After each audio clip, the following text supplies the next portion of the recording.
आपने फिल्म देखी होगी वीर ज़ारा, गदर या फिर सलमान खान की बजरंगी भाईजान।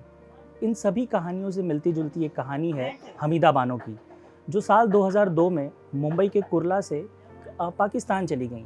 ये पूरी कहानी कई बार आपने मीडिया में देखी होगी, सोशल मीडिया में देखी होगी, और एक सोशल मीडिया प्लेटफॉर्म के ज़रिए कैसे हमीदा बानो अपने परिवार तक पहुंची, पाकिस्तान से हिंदुस्तान पहुंचने की उनकी पूरी जर्नी क्या थी, बड़ी दिलचस्प है। और इस वक्त हमीदा बानो कुर्ला में है, मुंबई में है। अब से कुछ दिनों पहले वो कराची में थी। इस वक्त हमीदा बानो खुद हमारे साथ हैं, उनका परिवार हमारे साथ है। हमीदा जी से जानना चाहेंगे, कहाँ से शुरू हुई हमीदा जी कहानी, कहाँ 2002 में आप पाकिस्तान की तरफ चली गई, कैसे हुआ ये बेटा मैं 2200 में धोखे से लेके गई और ये मेरी कहानी हो गई। मगर और क्या है कि मैं उधर ऐसे ज़िंदगी में बहुत तकलीफ़ उठाना पड़ा। क्यों, मेरा वहाँ कोई खून का रिश्ता नहीं था और वहाँ मेरे को कोई टच नहीं करे। ये हिंदुस्तानी औरत इधर रहती है कि इसको परेशानी करे नहीं करे।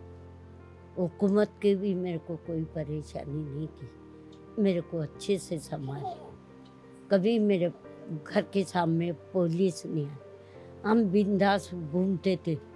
मैं वो हर गांव में अकेली जाती थी, आती थी। कभी मेरा प्रूफ नहीं मांगे।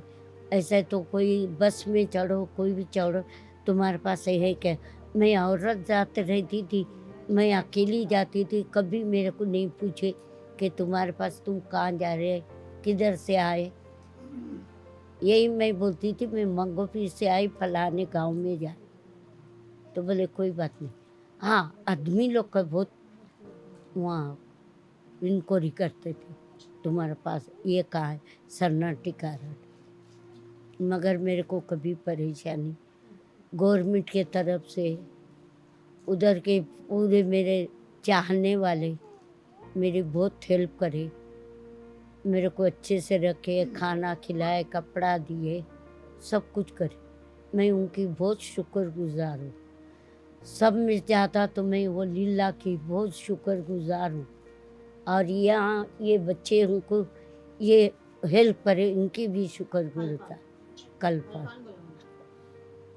हमीदा जी, हम कई बार सुनते हैं, कहानियों में सुनते हैं, बॉर्डर के उस पार की ज़िंदगी वैसी थी। आपने अपने जीवन का एक लंबा हिस्सा पाकिस्तान में गुजारा है। कैसे हैं वहाँ के लोग? बहुत अच्छे बेटा, कोई किसी को नफरत नहीं करता, प्यार मोहब्बत से रहते थे। मैं अपने बच्चों को, एक घर में रहती थी ना, मैं तो उनको अपने औलाद के जैसा पाली। मैं बोली ये बच्चों को कुछ तकलीफ़ देंगी तो मेरे बच्चे भी परेशान हो जाएंगे। तो मैं उनके साथ बड़े प्यार मोहब्बत से, वो भी मेरे साथ बहुत प्यार मोहब्बत से रहते थे। मेरे को वो लोग ने तकलीफ़ नहीं दी।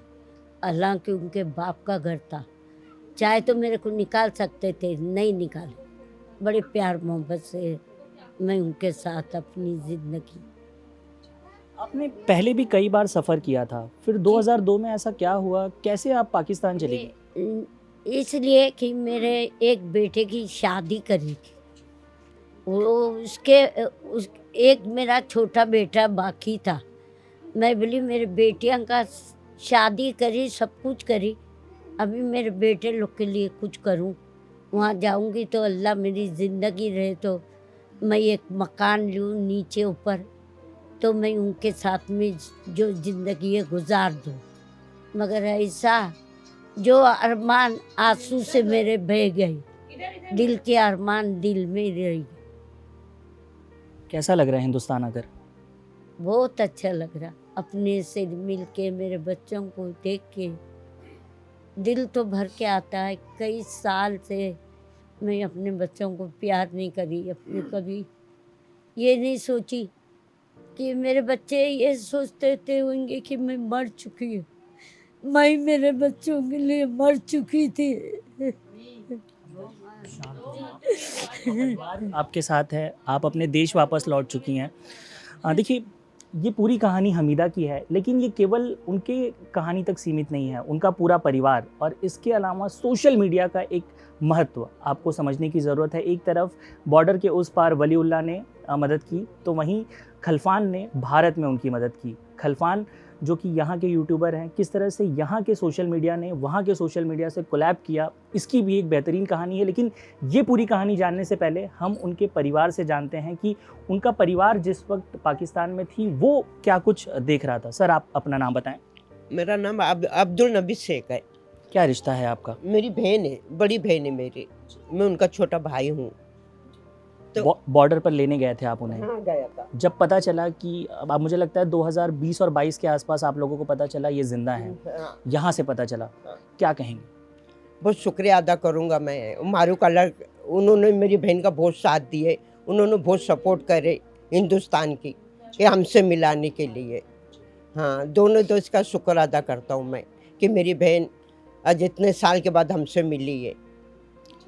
क्या भावनाएं थी जब वाघा बॉर्डर पे इतने सालों बाद आपने अपनी बहन को देखा? पहचान लिया, मैं कुर्सी पे बैठे हुए थे, हाँ, वही चेहरा वही आवाज़ पहचान लिया मैं। पहचान के मैं एकदम मेरी बहन को गले लगा लिया मैं। हाँ, और हम लोग का इंतज़ार करते बैठे थे। हमारे साथ परिवार के कुछ और लोग हैं, उनके पास भी जाएंगे, उनसे जानेंगे कि उनका क्या कुछ कहना है इस पूरी कहानी पर। मैडम, नाम बताइए, क्या रिश्ता है आपका? मेरा नाम शायदा है, ये मेरी बड़ी बहन है। आप भी गई थी लेने? हाँ, मैं भी गई थी लेने, बहुत अच्छा लगा। कैसा रहा इतना लंबा सफ़र? तो अच्छा था, अच्छा लगा। उनके इंतज़ार में हमारा सफ़र कैसा कटा पता नहीं चला कि अभी भी देखेंगे, देखने मिलेगा। तो हम गए तक कि वहाँ पे बॉर्डर पे उनको बाहर निकाल दिए थे, तो जाके हम लोग मिले इनसे, रोए, याद किए उनको, बहुत ये किए हम लोग। बहुत खुशी है हमको, वहाँ से मारूफ की वजह से, यहाँ कलफाम की वजह से हम लोग एक दूसरे से मिल पाए। आप बताएं, आपका नाम बताएं, रिश्ता मेरा बताएं। नाम यास्मीन है, मैं हमीदा बानो की बेटी हूँ। एक लंबा समय था, काफ़ी लंबे समय तक तो परिवार को ये लगा होगा कि शायद वो इस दुनिया में है, नहीं है। कैसे खोज शुरू हुई? भारत में क्या कर रहे थे आप लोग जिस वक्त ये पूरी कहानी सामने आई? उसके बाद क्या किया आप? हम लोग जैसे मीडिया आई, फिर जैसे मालूम पड़ा मीडिया आई, फिर हमको एम्बेसी से फ़ोन आने लगे, फिर डॉक्यूमेंट्स मंगाए, फिर डॉक्यूमेंट्स हम लोग जमा किए, फिर प्रोसीजर चालू हो गया। फिर हम लोग जहाँ भी बाघा बॉर्डर गए थे वहाँ रमेश सर और जतिन देसाई सर ने भी हमारी बहुत हेल्प की वाघा बॉर्डर लेके जाने तक। नहीं तो हम लोग को मालूम ही नहीं था कि पंजाब जाएंगे तो कैसे जाएंगे। वो दो सरों में भी हमारी हेल्प किए, फिर हमारी अम्मी तक हमको मिल लेके गए। देखिए, ये कहानी हमीदा बानो की आपने सुनी, और वहीं दूसरी तरफ आपसे हम जैसा कि बता रहे थे कि एक तरफ वलीउल्लाह, दूसरी तरफ खलफान। खलफान इस वक्त हमारे साथ हैं। खलफान, क्या हुआ था? कब पहली बार आपने वीडियो देखा और कब ये पूरी कहानी आपके सामने आई? विस्तार से बताएं। 2022 का टाइम था, अगस्त की कुछ 1 या 2 तारीख थी। वलीउल्लाह मारूफ जी ने एक वीडियो अपलोड किया यूट्यूब पे पाकिस्तान पे, जिसमें हमीदा बानो जी बोल रहे हैं कि मैं मुंबई के कुर्ला एरिया में रहती थी, प्रॉपर एड्रेस नहीं बता पाए। तो मैंने जब वीडियो देखा तो मुझे लगा कि नई फैमिली को ढूंढना चाहिए इधर पे। तो मैं पूरा अपना जो भी कॉन्टैक्ट है यूज़ किया, सब व्हाट्सअप ग्रुप पे फॉरवर्ड किया सब मैसेज। तो मुझे 1-1.5 घंटे में इनके रिलेटिव का कॉल आता है कि ये तो मेरी नानी है। तो फिर मैंने उनसे कांटेक्ट करके यहाँ पर उनके घर पे आया और फिर पाकिस्तान कांटेक्ट किया वलीउल्लाह मारूफ से, वीडियो कॉल पे बात किया। उसके बाद 2 साल तक लगातार हम लोग एम्बेसी के पास मेल करते रहे और कांटेक्ट में रहे। इनकी फैमिली का सपोर्ट ज़्यादा मिला क्योंकि जो डॉक्यूमेंट है, जो लीगल प्रूफ चाहिए थे इनको इंडियन सिटीजनशिप के, वो इन्होंने संभाल के रखे थे 20 साल में भी। तो वो डॉक्यूमेंट भी इन्होंने फैमिली ने सबमिट किए, जिसके बाद एम्बेसी के थ्रू इनका इंडिया आना हो गया। हमसे बात करने के लिए बहुत बहुत धन्यवाद। ये कहानी महज कुछ मिनटों के वीडियो में नहीं समेटी जा सकती, क्योंकि 2002 से लेकर 2024 तक का सफ़र है, एक लंबा सफ़र है। लेकिन दिलचस्प बात है कि आप देखिए कि किसी ज़माने में जिस वक्त वो बाहर गईं, अपने देश से, मुल्क से बाहर गईं, उस वक्त सोशल मीडिया का ज़माना नहीं था। और आज सोशल मीडिया और मीडिया की ताकत, और आप यूँ कहिए कि जिस भी तरह से हो, आज हमीदा बानो अपने देश, अपने वतन वापस लौट चुकी हैं। कैमरामैन मिलिंद के साथ साकेत राय, इंडिया टीवी, मुंबई।